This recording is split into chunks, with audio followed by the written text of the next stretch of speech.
बोलिए दुर्गा माता की जय। मैं आप सभी को ये बताना चाहती हूँ कि हमारे 2 चैनल और भी हैं, मधुर भजन और आरती के लिए मन राखियो और डेली जनरल नॉलेज के क्वेश्चंस के लिए लर्निंग बाय डूइंग।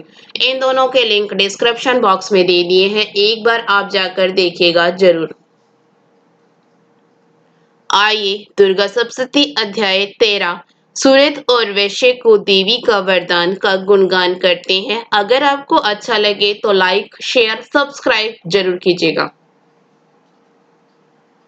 जो उदय काल के सूर्य मंडल की सी कांति धारण करने वाली हैं, जिनके 4 भुजाएं और 3 नेत्र हैं तथा जो अपने हाथों में पाश अंकुश वर एवं अभय की मुद्रा धारण किए रहती हैं, उन शिवा देवी का मैं ध्यान करता हूँ। राजन, इस प्रकार मैंने तुमसे देवी के उत्तम महात्म्य का वर्णन किया।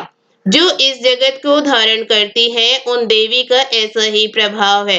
वे ही विद्या उत्पन्न करती हैं। भगवान विष्णु की माया स्वरूपा उन भगवती के द्वारा ही तुम ये वैश्य तथा अन्याय विवेकी जन मोहित होती हैं, मोहित हुए हैं तथा आगे भी मोहित होंगे। महाराज, तुम उन्हीं परमेश्वरी की शरण में जाओ।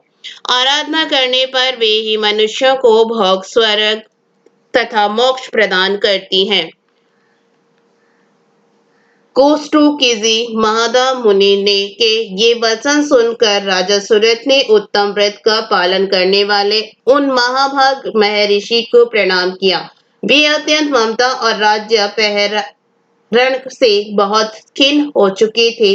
महामुनि इसलिए विरक्त होकर वे राजा तथा वैश्य तत्काल तपस्या को चले गए और वे जगदम्बा के दर्शन के लिए नदी के तट पर रहकर तपस्या करने लगे।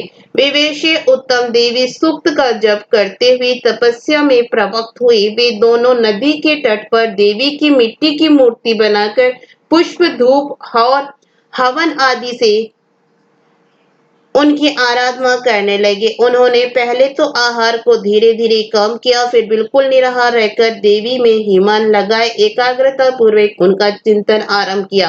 वे दोनों अपने शरीर के रक्त से प्रेक्षित बलि देते हुए लगातार 3 वर्ष तक संयम पूर्वक आराधना करते रहे। इस पर प्रसन्न होकर जगत को धारण करने वाली चंडिका देवी ने प्रत्यक्ष दर्शन देकर कहा, राजन तथा अपने कुल को आनंदित करने वाले वैश्य, तुम लोग जिस वस्तु की अभिलाषा रखते हो वह मुझसे मांगो, मैं संतुष्ट हूँ, अतः तुम्हें वह सब कुछ दूंगी।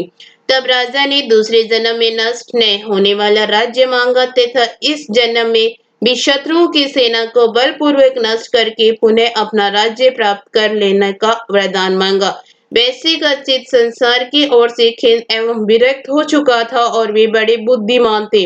अतः उस समय उन्होंने तो ममता और अहंता रूप आसक्ति का नाश करने वाला ज्ञान मांगा। राजन, तुम थोड़े ही दिनों में शत्रुओं को मारकर अपना राज्य प्राप्त कर लोगे। अब वहां तुम्हारा राज्य स्थिर रहेगा। फिर मृत्यु के पश्चात तुम भगवान विवस्वान सूर्य के अंश से जन्म लेकर इस पृथ्वी पर स्वाणिक मनु के नाम से विख्यात हो जाओगे। वैश्यवर्य, तुमने भी जिस वर को मुझसे प्राप्त करने की इच्छा की है उसे देती हूँ। तुम्हें मोक्ष के लिए ज्ञान प्राप्त होगा। इस प्रकार उन दोनों को मनवांछित वरदान देकर तथा उनके द्वारा भक्ति पूर्वक अपनी स्तुति सुनकर देवी अंबिका तत्काल अंतर्ध्यान हो गई। इस प्रकार देवी से वरदान पाकर क्षत्रियों में श्रेष्ठ सूर्य से जन्म ले स्वाणिक नामक मनु होंगे। इस प्रकार श्री मार्कंडेय पुराण में स्वाणिक मनवंतरण की कथा के अंतर्गत देवी महात्मा में सूरत और वैश्य को वरदान नामक 13वां अध्याय पूरा हुआ। बोलिए दुर्गा माता की जय।